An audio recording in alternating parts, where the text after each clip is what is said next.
I think mid 1850s or 1840s, there are two competing schools of missionaries and they are divided. One school of missionary effectively says, sorry, there is a commonality in the entirety of Bharat's culture.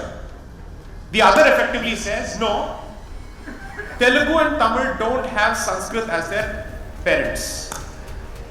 And that's how they start putting it out. In the politics between two groups of missionaries, the second group ultimately wins. So it's not as if their ideas are the same. End goal is the same, but they differ on the means. The second group says, no, there's a very clear distinction. And they start putting out, first is the linguistic separation, and then one group starts speaking of the racial separation. The genius of Robert Caldwell was to put together the racial separation and the linguistic separation together to basically say all of this is attributable to the fact that there is actually a religious divide.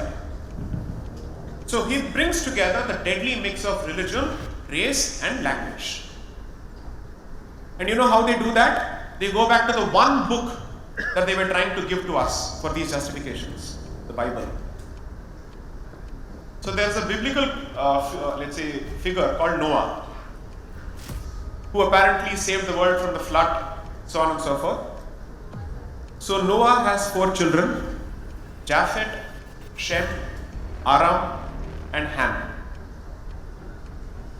By that time, William Jones, who is credited for revival of Sanskrit in this country, had already taken the position that Sanskrit was the language of 3 children of Noah: Ham, Japheth and Aram. 4 குழந்தைகள் மிச்சம் யாரு? ஒருத்தன் தான். Right? Shem. So, the new theory that starts is Tamil and Dravidian languages are the language of Shem. And that Tamil apparently is closer to Old Arabic and Hebrew than to Sanskrit. Imagine this was pushed and this was taken very seriously. By 1856, Caldwell makes this a central document.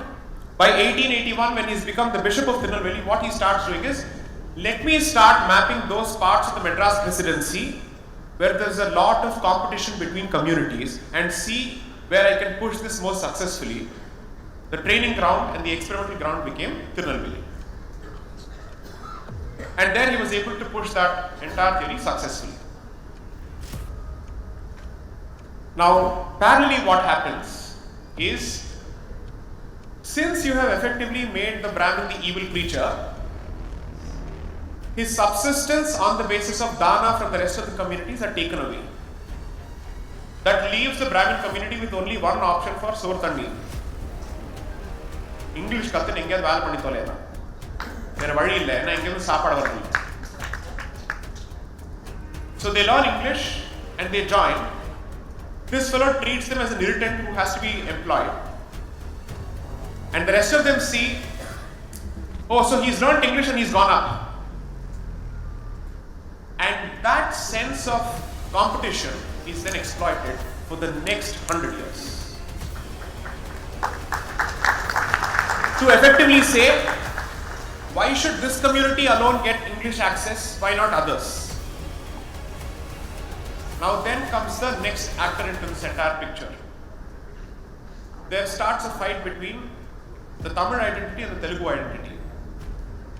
And the demand for a separate Andhra province also starts. So all of us will be fighting. You fight for Telugu, I will fight for Tamil. You fight for Modaliyar, he will fight for Iyer, this fellow will fight for Chettiar. All of this will go on. The money seems to be coming from some other place. Swaha, swaha, swaha, swaha. And somebody is pouring ghee into this fire.